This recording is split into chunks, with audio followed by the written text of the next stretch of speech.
Okay, so we're live. Welcome to the Magic Minds podcast. I'm Matt Burke.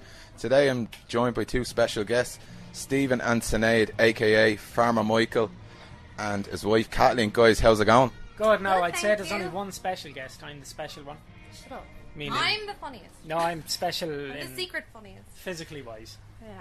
Okay. Oh, physically. Okay, so I've asked the guys to come on to the show because Stephen experienced a spinal injury a couple of years ago. So life Question the brain injury too, though. So life has been difficult. So he's going to talk to us about that period of his life, and also he's gone on to be a huge success in comedy. A double act. It's absolutely amazing. They get up to all sorts of shenanigans. So first of all, I'm going to touch on the injury side of things. So give us a little insight about the injury that you had, Stephen. Basically, I lost control of a motorbike in an RTA 13 years ago. So I damaged my C2 lamina, C7, T4, T5, T6, T7, T8 inclusive. So the point of damage really was the T4. So I was like paralysed from the nipple line down. So limited. I still have limited sensation and limited movement, obviously. But it's usually a bit better. But the knee is just starting to deteriorate now, basically fall apart. So waiting to see what can be done, really. And I was in the national rehab, got physio and the whole lot, and every sort of thing. And How long did you spend in the national rehab? I think about 7 months or something, 8 months, something like that. 6, 7, 8 months. Just under a year. Yeah. But it was the place to be. It was a great place. Yeah. I just remember when I used to be down in the physio, and they'd have my legs up and all these stirrups and things, and they'd be like, "Move your leg now," and I'd be there, "Look, I'm moving it. If it's not moving, then I can't do anything." You know what I mean? Because I couldn't move anything from basically the nipple line down, chest down, I couldn't sit up or anything. So when they'd sit me over, I'd just fall over. A really important thing that he always says is that even though it was the most stressful, we'll say 7 months of his life in the NRH, he still would rather he wouldn't rather be anywhere else, because it really, really helped him with everything, and he wouldn't be where he is today with all that help. This is in the same boat as you. Yeah. So you've seen people they'd be all it'd be pure, you'd be out smoking an old cigarette and someone would come over, what level are you? You know what I mean? So it was almost kind of like a term after a while. What level is he? What level is that fella? You know, so you're all in the same boat of fuckedness, you know what I mean, in a way. You're all kind of... There's absolutely a great community spirit in the hospital. It's a great, when people talk to me about it being a difficult place to work, it's not. It's a very progressive, there's great atmosphere, it's full of resilience. Would you agree with that, Steve? Oh, definitely. I couldn't, obviously there's going to be mixed emotions. You're going to start feeling sorry for yourself due to your injury and stuff. I suppose one day that really kind of stopped is when I seen, I think she was about 6 or 7, and she was driving around in the motorised wheelchair, steering it with her chin. So I was like, come on to fuck, you know what I mean? Come on to fuck, stop moping. Look, you could be her, you know what I mean? No doubt she was happy and stuff, but I mean, on the level of disability, I was I'm grand, you know what I mean? I have the power in my hands, I can't complain too much, But it seemed like you pulled yourself back really quickly. Was there any time you did experience low mood or really got down? Because I know talking with other patients and people Oh, definitely. There was a few times I just went missing inside the hospital and barricaded myself in the jack. So I was just I'm not in the mood anymore. I'm just going to smoke fags here. Leave me alone for a few hours. I remember one day I was seen in the report, and it was Stephen went missing last night. He said he wanted some me time. You know what I mean? But sometimes you need that. You don't want to be walking up 6 o'clock in the morning to be showered by 2 Filipino male nurses. You know what I mean? You just leave me alone. Give me a bit of private time, because you lose all sense of privacy up there. And you understand that too, because they have to look out for you in case because your injury, you might attempt to injure yourself or hurt yourself. So it's understandable too. But sometimes you just need a bit of private time, I suppose. So what's it like at the moment living with a disability, and now that you've become super famous, you're everywhere on the internet, YouTube, all that, so it's hard enough for somebody with a disability. What's it like now? I think it gives me an extra insight into a lot of things. It gives me the opportunity to discuss a lot of things I wouldn't usually discuss. You get a bit... People have been very open to listening to your story and stuff, and it gives you that chance to explain what happened and teach people almost. Yeah, people are always interested, what happened to your leg, or is it part of the set, or is it part of it, or so they're not sure kind of what's going on yet, and then they kind of get it, and then they're but they all seem to be very interested in what happened and stuff. And well, the reason I reached out to you was because I think it's an opportunity to promote disability, and no one better to have a voice than yourself to someone have experience, and then you've got a great platform. Well, you're always, I suppose it's an unspoken thing, but you're almost under the impression that once you have your injury, and if you're confined to a wheelchair or a long-term wheelchair user, that's it now, kind of. You know, that's it. You might go back to college and read a few things, but you know, it's kind of it. You're not going to progress. Like if anything, my life before my accident was on the downward spiral. It's on the upward since it. You know what was it before your injury? I was just, I suppose, walking like a thug. Just scumbag, like, yeah. Oh, Jesus. Just drinking. And do you confirm with that, Sinead? I can confirm that. yeah. So if anything, it kind of woke me up. I know it's a harsh lesson, but sometimes that... I've worked with people who've had brain injury before, and they've said the brain injury has actually been a benefit to them. They were on the wrong track. Would you agree with that? Definitely. Yeah, definitely. No doubt. Like, I probably would have been killed if I kept going. Yeah. So where did the Farmer Michael, the comedy, when did all that kind of kick off? I suppose I used to always do kind of gammy farmer raps in school and shit, and I never really followed up. But one day I was in the car with my brother and I done one and just had it on my phone for ages, and I was thinking about putting it up on Facebook, and then I was like, no. And then one night I just put it up. I said, fuck it, I'll put it up, and got mad views and mad likes and mad shares and everything. So I was just like, I kind of sat back then and I was like, is this something I want to kind of do? But people started saying, like, make more, so just started making more. And then Sinead, I used to be talking about my wife Kathleen, so it's like, why not make her Kathleen? So she became Kathleen. The bigger the videos got, the more uncomfortable his brother got. So he's like, I don't want to do this. So I was like, I'll do it. Okay. Yeah. Sinead, do you have a comedy background? Have you had an interest in creativity? How did you get into it? Was it just by osmosis? I don't really have a comedy background, but I have, we'll say, a performer's background. My dad's a musician and he's always been travelling around the world, so he's kind of into all this kind of thing. So I think I kind of got a lot of that from him, and it really helped then when I started working with Stephen. So, yeah. Right, one I want to ask you, the one about Limerick. I looked on the internet, I seen you were getting a bit of flack. You gave them a bit of stick. Talk to me about that. It's just one fella with a particular name that'll be synonymous with crime down there just threatened me basically to not come down, that there's going to be repercussions for your video about Limerick being Stab City because a member of his family was stabbed to death. So, you know, obviously, clearly you get a bit worried over that, you know what I mean? Will I go down here? Like, I've no security, I've nothing. So I said, fuck it, we'll plug it for what it's worth. So I went down with a fake gun and a bulletproof jacket. So I stood up on stage and was just, come on, if you want me, you know what I mean? I failed to see the threat, like, you're not going to fuck me up any more physically than I already am. So it was like, fuck it, you know what I mean? Balls like a Bengal tiger, as you say. As his girlfriend, what did you think tonight? I was really worried initially, but then I knew your man's threat was an empty threat, but being the family that it was and the city that it was, you have to kind of take precautions, I suppose. But I was like, he's tough, he's the stubborn one. I was like, just let him do it, it always works out in the end. So it didn't really matter in the end, I suppose. What were you going to say, Stephen? Oh, take precautions, I always wear condoms. She'll end up getting the paraplegic off me. Oh, Jesus Christ. So has there been any more of those kind of incidents? You know, I know you've done a lot of stuff with the disability, and you know, you've over in England you've done some videos. Any more kind of getting any more flack around that? The disability one I got a lot of flack from. Like a few thousand people on like the page and everything, and were complaining and stuff because basically they didn't see the satire in it, and they thought I was being serious. And then some people started going, "Well, he's disabled himself." But I was like, "Well, that wouldn't matter anyway, even if I wasn't. I'm still playing the part of the dick that would do it, you know what I mean?" So, but then people kind of started to see it and started apologising later on through the evening, like in the next day, because I didn't go on Facebook for about 7 hours because I just couldn't handle all the shit and trying to answer back to people. It was just like, you know. So yeah, no, as I say, I work in the area of disability, and all the stuff that you said in it was all poignant. It was all on the money. I've known people in wheelchairs that have had that same problem, people parking on, and then other people with kids with disability, other kids saying, "Oh, they're ugly, don't let them look at me," or turning away and all. These are, yeah, like parents pulling them away. What's your thoughts? Yeah, it's pure ignorance, really.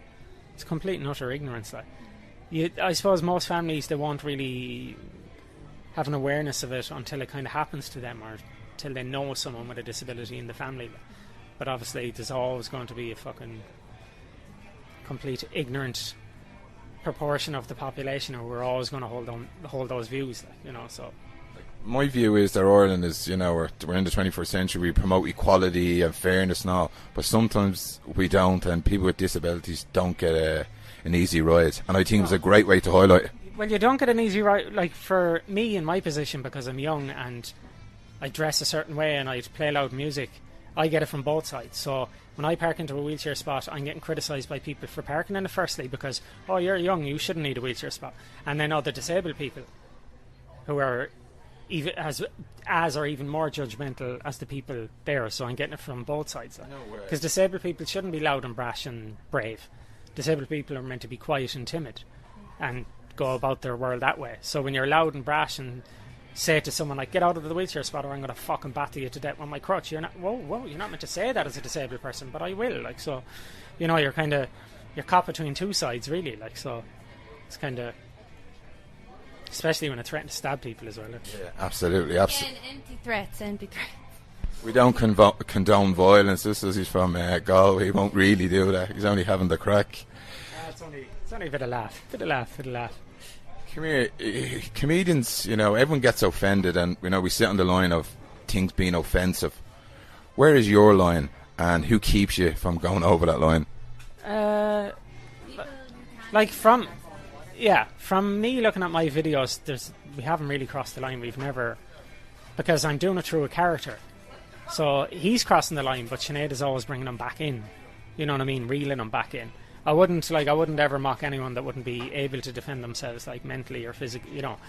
So I'd kind of keep away from that. There's certain things like I wouldn't cross, like.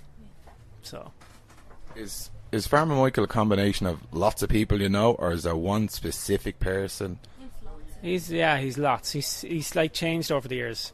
Initially he was kind of one or two people, but like the early videos he was very like, so I can go down here now, and then now he's just loudy shouty kind of Farmer Michael. It's whatever kind of is working at the time and he's getting the views, you tailor it to that, I suppose, like. So he has like about 6 different accents as far as I know, like, from us doing him he does, like. So he changes. What about Kathleen? Is Kathleen anyone that you know, Sinead? Kathleen, I think, is just the stereotype that Michael is. Kathleen is a stereotypical wife that will reel her embarrassing husband in. I think everyone has experienced one of them, whether it be an auntie or a mother. I think we all know. To do Sinead as just doing her voice as opposed to putting on a country voice, because if you put on a country voice you're even less believable in the format that we're trying to achieve as the straight man, as the straight person. So, and I think the contrast is good to have this like young one with a lovely, people say, sexy voice talking to me, who's meant to be a 68-year-old farmer that like is mental, you know what I mean? So it's so abstract that it absolutely works. Yeah. You know, one of my favourite ones is when you wear the Galway flag, and is this the best day of my life? And you're like, what about our wedding? I go, wait the fuck. And what about the kids? I fucking hate them, and fuck off back to your mothers. Yeah, I just think I like that one because it was basically half time in the match. I mean, you Galway were going to win, and we were down in Sinead's cousin's house, and I had to go up to my house to get my e-cig or something. So he just said we'll do a quick one in the car. So like it was just 5 minutes, and then we went home, and then we threw it up, and then it just went mad viral again, and kind of was fun, I suppose. Just you absolutely strike while the iron's hot. Your gags are so, you know, on the money, on they're fashionable. They're now. You have to see something happening and be, you know, current as fuck. Like you have to see something. No, blah blah blah's after just Donald Trump's after like shitting himself in a park. You nearly have to have a video up within 3 minutes. You know what I mean? It's because someone else will have it done if you don't. So is it a joint thing that you come up with the comedies together, or? Yeah. I come up with the kind of concept and then we kind of flesh it out, I suppose. And you keep him in check, Sinead? Always, in real life and in the videos, don't worry. That's lies. Pure lies. Pure lies. I'm having a domestic here in the middle of the... Come here, question for you.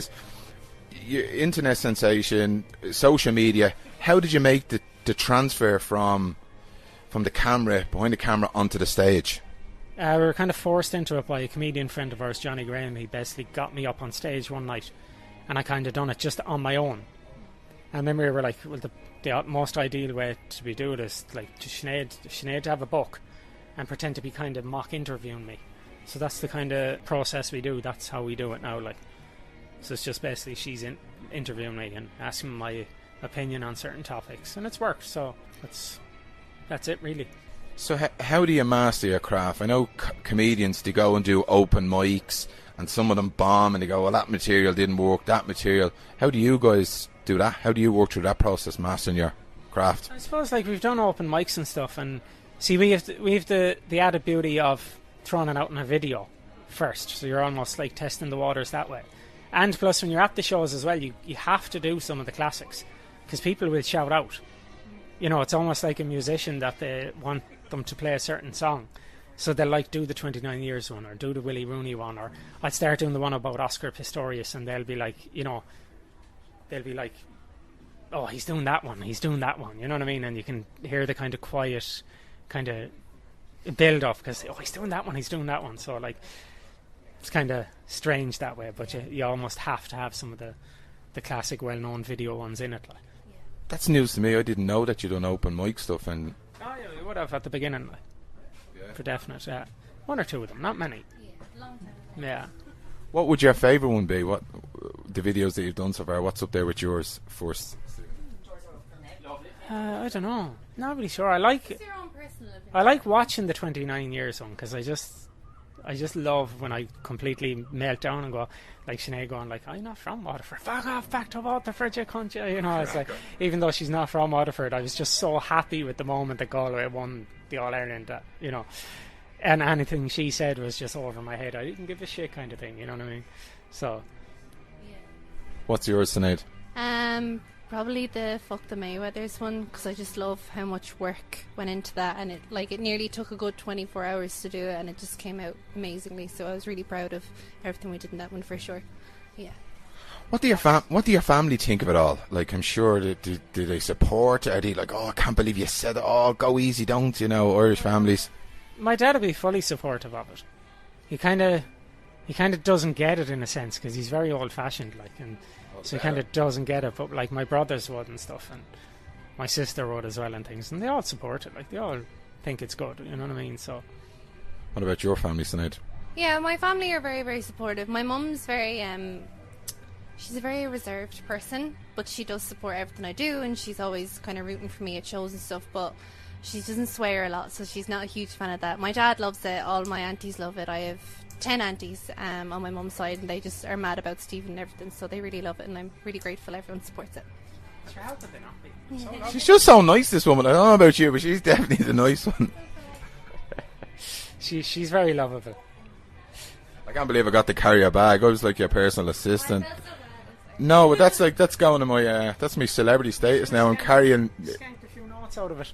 How do you know I haven't? I'm from the inner city, from Meath Street, representing the Liberties here. Representing. So come here. Your show is amazing. You guys are funny as fuck, and I love it. We know over the years that comedy can go stale, and I know just talking to you a few minutes ago, we were in the car and you were talking about doing like maybe a talk show or something you want to change. What's the plans going forward? Well, just funny you should mention that. Just before we were talking to a fellow comedian there, and she has a production company, so we were on about maybe doing something through them. So that's an interesting little. It's very secretive first. Very secretive, but something will be coming, and you'll all enjoy it, I'm sure. That news in the last 10 minutes has been good, so it's kind of a sneak preview there of something to come, hopefully. So. And we'd still always do the videos. Like, we've other characters as well, but I suppose you'd nearly have to do them, because people message the page going, what would be Michael's opinion on this or that on this? So they always want to know what he's thinking for some reason. So do you think a couple of new characters might be popping in? Will you tell me off the mic about this little secret? Well, we have characters anyway that we've used. Like, I've James's Bernard, and we have the Rich Dublin couple as well that we've done a few times. But I suppose you just kind of you end up falling back on the mainstay Michael, you know what I mean? I think it's funny. You just get so used to coming up with ideas for him, you know what I mean? It's just kind of. But I'll be back with James Bernard soon as well. I want to do a few videos with him. He's a pure West Side scumbag fella, like pure wide boy, like, you know what I mean? He's trying to fiddle the social welfare all the time and things like that. He's gas. Deadly. Why the car all the time? Is that the comforts of the place? Is that like the studio? And the soundproofing. Yeah. Safe place. Yeah. It's very simple. He's just so comfortable and Get controlled. out and get the crutches or anything like that, or get the wheelchair. If you just do it there and then, you know what I mean. And you had the light in it, and of course, like you had the sound. Wind up the windows, and you've perfect sound. You know what I mean. So it's a handy built second studio. You know what I mean. It's perfect for it, like what we do. So. And it's now become synonymous to you. It's like, I can't believe I got a picture, and it's like carpool comedy. Yeah. It's kind of The Saab initially, like the Saab was the initial kind of infamous car. So still have that. It's at home. So someone might buy it for $1 million sometime. Oh, you still have the car, have you? Yeah. So you can auction it off. Yeah, should do. Buy a few cans. Okay, just want to ask, I'm not going to keep you too much longer. We're at the comedy show right now, so Stephen and Sinéad has given me a time, so I whipped through this interview as quick as I can. Didn't want to take up your time. I really appreciate it. For anyone listening to this interview from both you guys, what's the one thing you'd like them to take away from your story? I suppose from both points of view, from the disability and from the comedy, what we do is like, don't think I am the character. Like, you get a lot of he's a gobshite, that fella. No, you've never met me in your life. You're basing it on a horrible character play. The character is a gobshite, but don't infuse them both. But maybe that's saying something of my acting skills, that people find them so believable. I don't know. Maybe that's a good thing. But just that we're normal people, and like, we're far from bad people, and we wouldn't hold those views that Michael had held. If anything, we'd be the entire opposite. You know what I mean? Like, we've nothing against anyone really, unless they have something against us, then we fuck them up. But that, Really a gangster, this guy, is he, in disguise? Start on us and we'll start on you. That's the kind of. Is he going to buy gold teeth next when he gets his nice spec? I have them. I have the grill at home. Yeah, you got a really cheap one. Yeah, just for a video as gas. Get it in there. Yeah. So that's your takeaway message. What about you, Sinéad?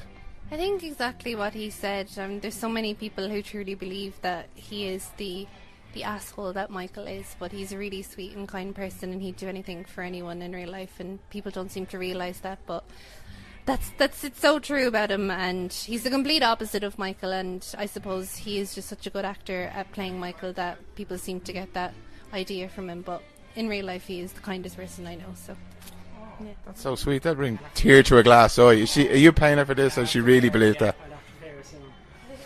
Look, I can't believe that you gave me your time. It means a lot, the fact that you come on the podcast. So thanks very much for coming on the show. No problem at all, and thank you. Thank you so much. We appreciate it. Guys, thanks a lot. Enjoy the show. Okay, how'd you like them apples? That was incredible. Absolutely incredible. The sound probably isn't the greatest. The interview probably doesn't sound the greatest.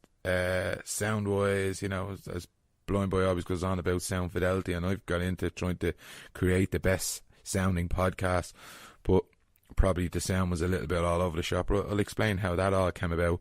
Like, first and foremost, I have to say thanks so much to Stephen and Sinéad, terribly generous with the time, terribly generous with bringing me to the gig with them. It was the comedy festival, the Vodafone Comedy Festival. They actually brought me into the gig. I'll explain how all that came about. It's just nuts. This podcast has just brought me on such a journey. I can't get over it, but would definitely like to say first and foremost, they're two lovely people.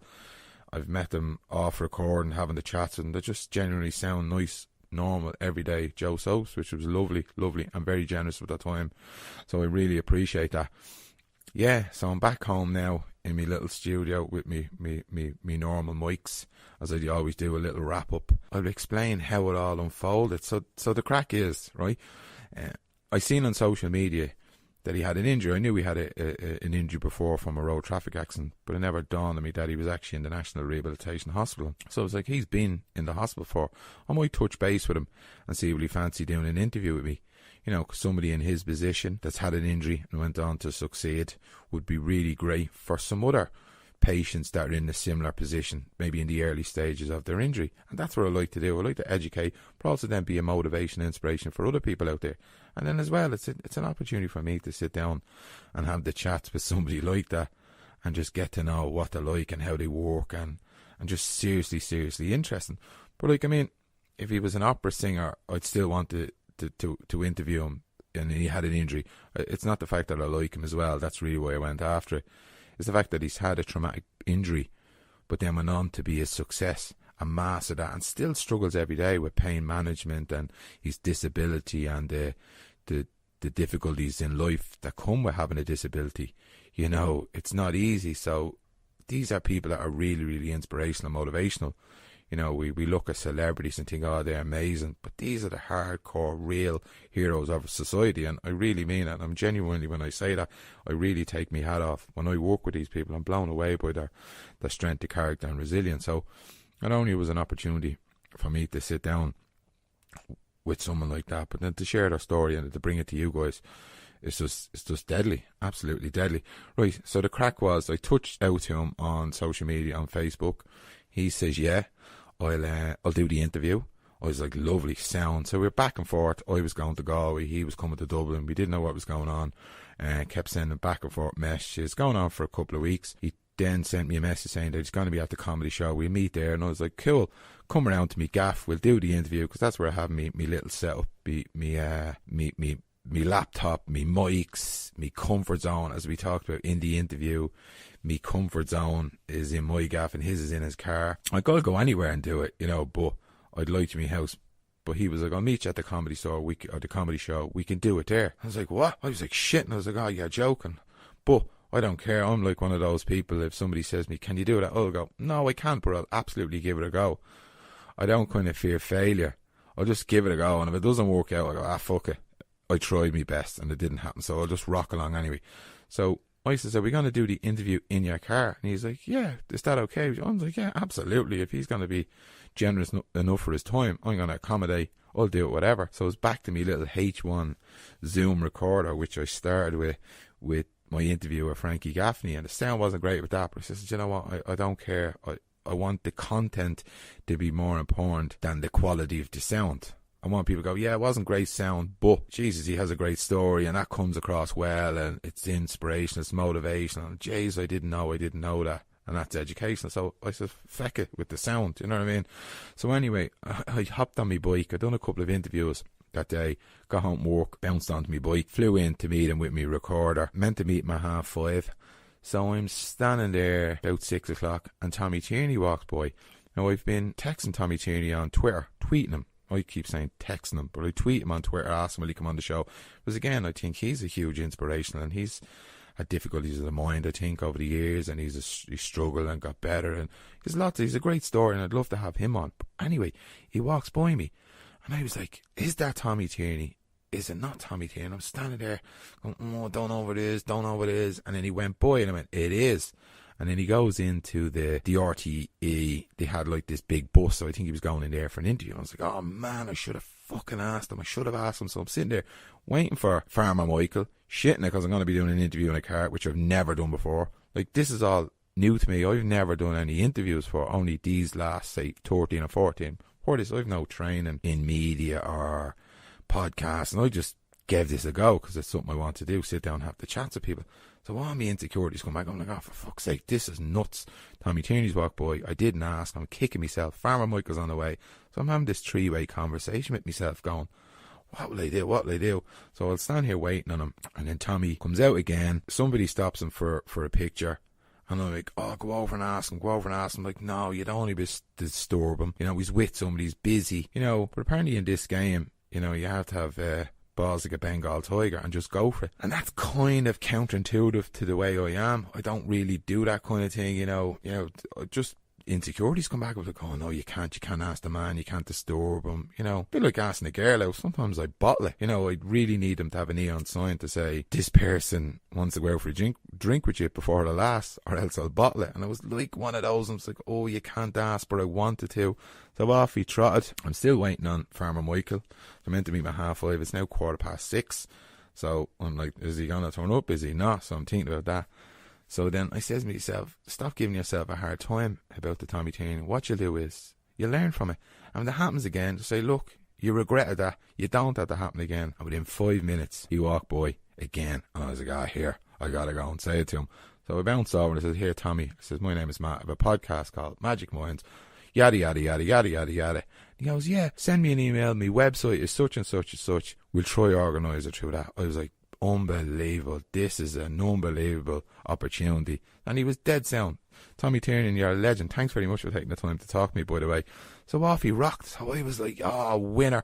So if this interview doesn't happen, I'm already on a winner. I was absolutely buzzing. So anyway, I'm standing there waiting away. And along he comes in the red Beamer, beeps the horn. I go over, shake his hand, meet Sinéad, Stephen. He goes, jump in the back. So we jump in the back of his car. I asked him, can I get a picture? Sinead gets out because she's sorting out the tickets and all. It was really like a girlfriend and a boyfriend on holiday. She was jumping out, sorting out the parking. He was driving the car. I was like, this is nuts. I'm in the back of Farmer Michael's BMW, which he's been doing interviews for forever. And I've been watching these videos going, thinking, this is nuts. I'm sitting here in the car. It was so surreal, so fucking surreal. It was unreal. I couldn't get my mind around it. He goes, look, I think we're going to do the interview in the comedy festival. He says, I have a few free tickets. Is that all right with you? I'm already out of my comfort zone. Couldn't get any further knee deep in uncomfort. I was like, yeah, absolutely. Let's go for it. In for a penny, in for a pound here. So we're sitting there having the chats, and he made a few jokes which people might think were inappropriate. But I work with disability, and I know people laugh at it, and plus he has a disability, and a lot of his comedy is around topics like that. And you know, it's like food, you know.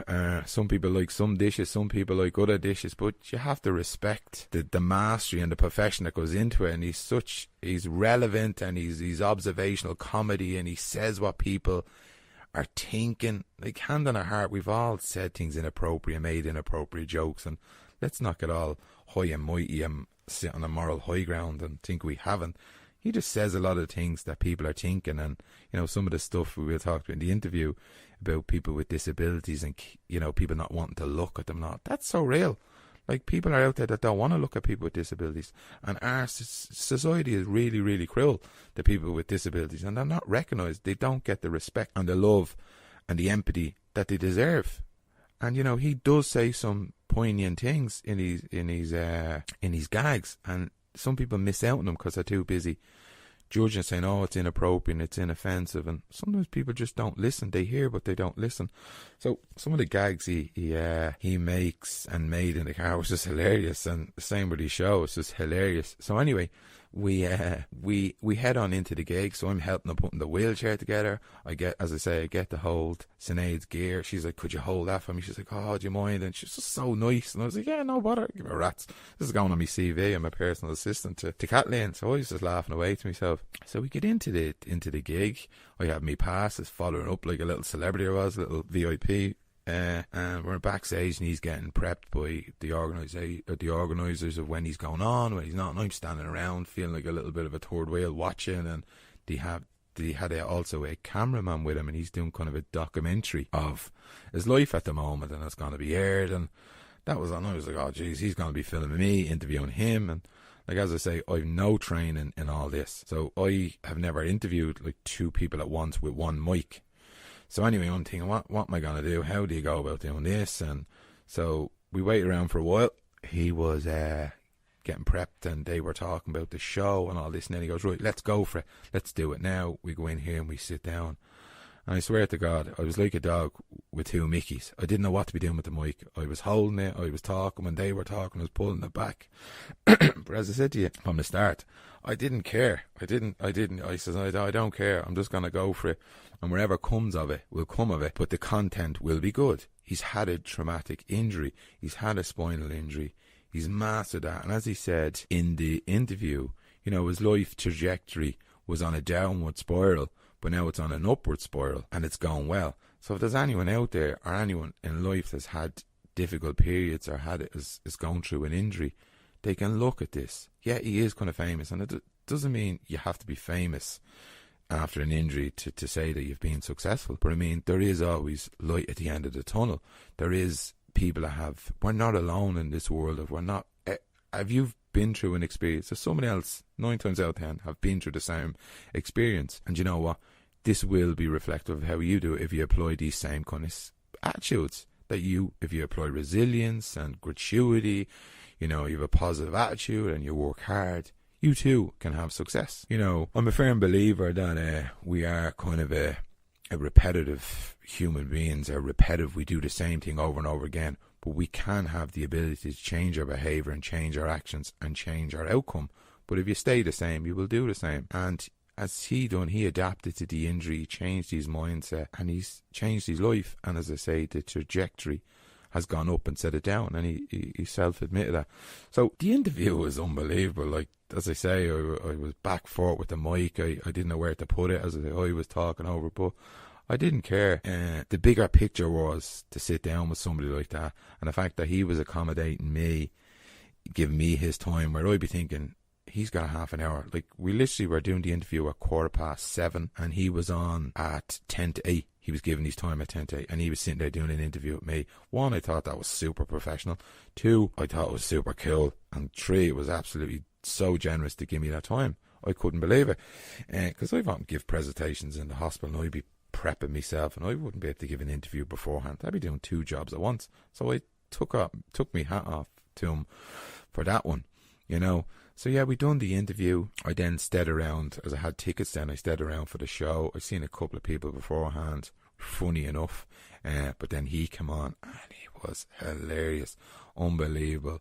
And we touched on offensiveness in the interview, as you heard, and then some of the gags there were like, oh, and you could see some of the audience were like, oh, you know, a little bit taken back by it, but that's comedy, you know. It's just like I said, it's like food. You're either into it or you're not, but you have to respect it, and it's so relevant. And his observational skills himself and Sinéad are deadly. Like, they pick up on what's relevant, whether it's Trump, whether it's Conor McGregor, whether it's political, whether it's, you know, in society. They're on it, and that's kind of cool. It brings a kind of, for me, it brings a different slant to it, and it can be educational, because some of the things they talk about I didn't know about, you know. Same with some of the other people out there, like the Leo Lama that takes the piss off our leader Leo Varadkar. I didn't know some of the political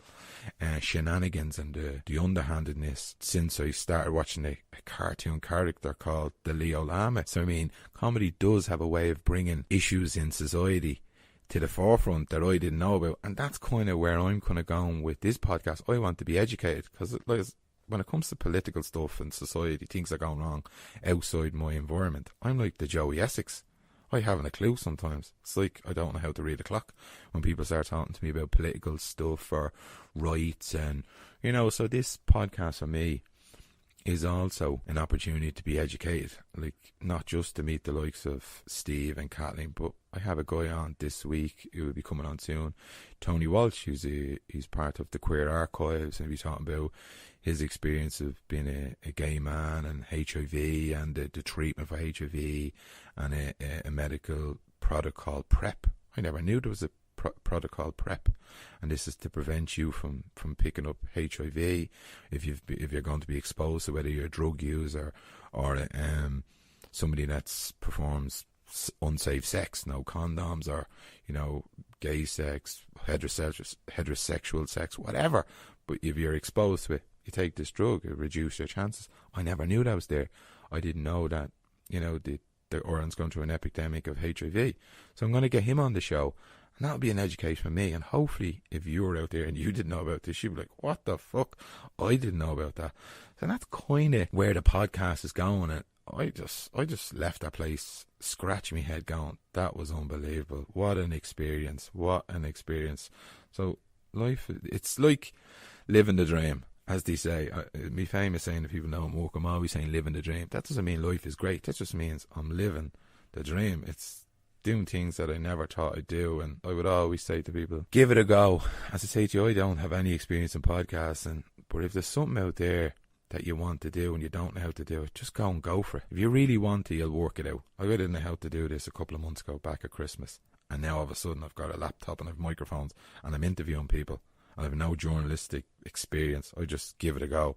I just want to know the question. I just want to know the answers to the questions I'm asking. I've got questions I want to ask, and once the answer them, that's me sorted, and then hopefully that will be interesting to you. Like, that's how simple this is. That's my genuine inquisitiveness. Hopefully will make a show, and so far so good. People are enjoying the show, so it's all win-win.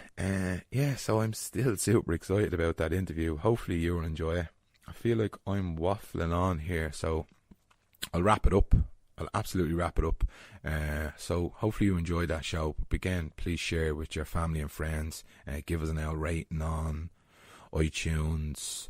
We're on Spotify. We're right across all podcasts, Podbean, SoundCloud. So check us all out on them. Subscribe them and share them with your family and friends. We really want to build the show.